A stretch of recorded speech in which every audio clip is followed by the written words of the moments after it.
Nahum. ¿Quién? No sabemos nada de él, salvo que su nombre significa el que consuela, el que tiene compasión. Este es el aspecto de Dios que nos revelará su mensaje. ¿Dónde? Provenía de Elcos, pero no sabemos en qué lugar estaba situado este pueblo. Jerónimo lo identificaba con Elsi o El Cazú, al norte de Galilea. Otros lo sitúan en Asiria. Otros piensan que es el antiguo nombre de Capernaum, pueblo de Nahum, rebautizado así en su honor, o un pueblo del territorio de Judá, el Selsei. Poco importa. De cualquier modo, profetizó en el reino de Judá, ya que las 12 tribus estaban dispersadas. Muy probablemente llegó a pronunciar parte de sus discursos en el templo de Jerusalén. ¿Cuándo? Dos acontecimientos enmarcan cronológicamente su profecía: la caída de Tebas, a las que hace alusión como un hecho pasado, y la destrucción inminente de Nínive. Todas las fechas entre el 663 y el 612 son buenas. Algunos exegetas sitúan la profecía muy pronto, en los años 650, hacia el final del reinado de Manasés, cuando la destrucción de Tebas estaba aún en la memoria de todos y el imperio asirio brillaba en medio de todo su esplendor. Otros la sitúan más cerca de la caída de Nínive, hacia el 630, antes de la invasión escita, e incluso entre el 621 y el 612, poco después de la reforma de Josías, que volvió a introducir las distintas ceremonias religiosas en el templo. Nahum fue pues más o menos contemporáneo de Sofonías y Jeremías. ¿Por qué?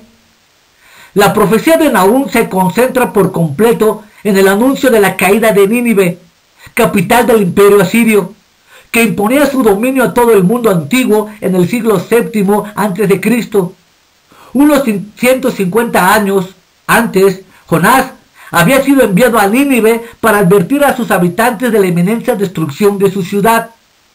Los ninivitas se habían arrepentido y Dios abandonó la decisión que había tomado en cuanto a su ciudad. Pero desde entonces Nínive se había arrepentido de su arrepentimiento. Había multiplicado sus injusticias y su violencia. Su crueldad tenía aterrorizado a todo el mundo antiguo. Sus ejércitos dejaban tras ellos montones de cadáveres, clavados en palos, pirámides de cabezas cortadas y otros innumerables horrores. Los botines que iban acumulando daban a la ciudad un lujo fuera de lo normal. Sus constantes victorias y sus sólidas defensas, una muralla doble de 30 metros de altura, con 1500 torres, parecían protegerla de todos los peligros y eran el orgullo de sus soberanos. Visto humanamente, nada podía dañar su supremacía ni cambiar la suerte de los pueblos que estaban sometidos a su tiranía. Su influencia corrupta absorbía poco a poco todos los demás pueblos sometidos.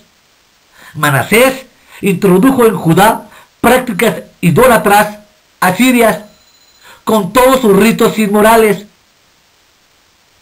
que en medio de esta situación desesperada, Dios anuncia al pueblo de Judá que gime bajo el yugo de los asirios, la destrucción irremediable de la ciudad orgullosa. Aquel que tiene en sus manos las riendas del gobierno del mundo es Dios, por lo cual Él es soberano, que rige su voluntad en los cielos y en la tierra y debajo de la tierra. Dios es lento para la ira, pero su paciencia tiene un límite. Sí, su paciencia tiene un límite. Si los hombres rechazan su gracia, su justicia interviene en contra de ellos. Lo que el hombre siembre, eso mismo recogerá. La santidad de Dios no será burlada para siempre. Nínive será destruida. Esta predicción, aportada en el momento en que nada dejaba prever las probabilidades de su realización, se cumplió al pie de la letra. Diodoro describió en el siglo V la caída de Nínive.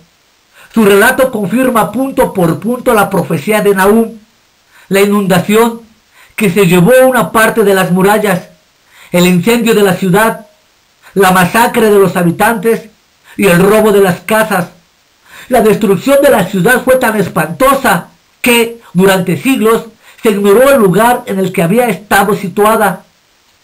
Además del cumplimiento histórico de sus predicciones, Nahum nos aporta mensajes permanentes, válidos también para nuestros días.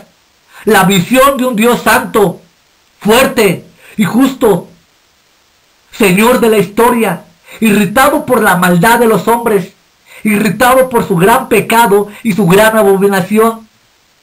Este Dios denuncia el pecado del poder transformado en tiranía, el comercio basado en la falta de honestidad, el gozo de los placeres, el lujo y los vicios sin ningún tipo de escrúpulos.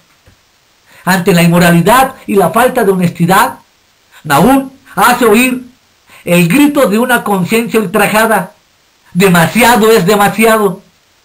El exceso de maldad provoca una irremediablemente intervención y justicia de Dios. Dios no se olvida ni de su pueblo ni de sus promesas. Tiene compasión de los oprimidos y los librará de sus opresores. El imperio asirio de los tiempos de Nahum representa todos los poderes del mundo que se oponen a Dios. La caída de Nínive, como la de Babilonia más tarde, son un tipo de la derrota final de todo poder hostil a Dios. Yahvé tendrá la última palabra. En nuestro tiempo, en la que una civilización orgullosa, basada en el goce, el dominio de los fuertes y la falta de honestidad, quiere borrar todo vestigio de Dios, el mensaje de Nahum conserva toda su actualidad.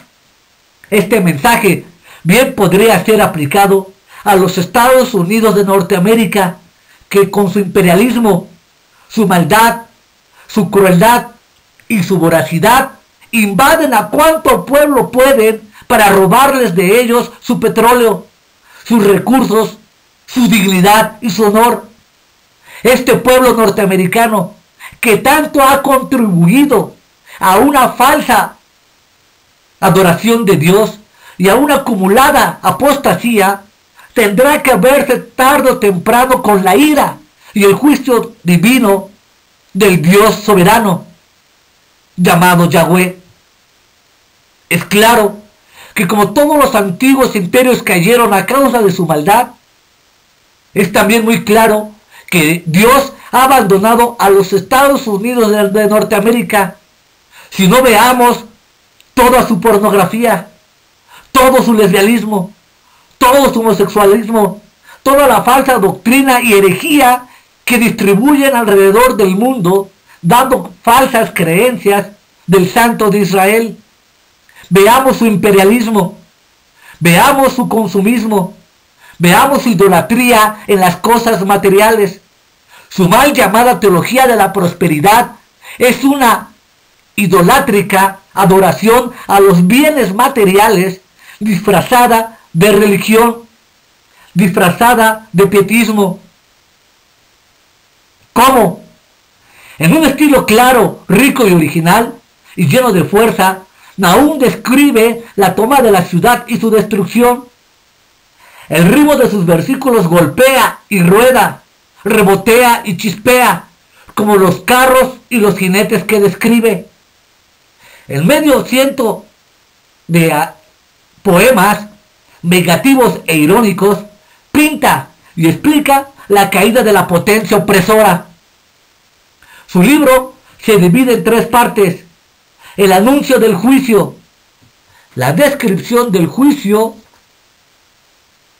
y las razones del juicio, que son los pecados de Nínive, la comparación con Tebas, el poder y el lujo, el hundimiento irremediable. Nahum es el único libro que no termina con una palabra de consolación o una visión de esperanza. Pero el anuncio de la destrucción total de Nínive es un hecho que da esperanza al pueblo de Dios.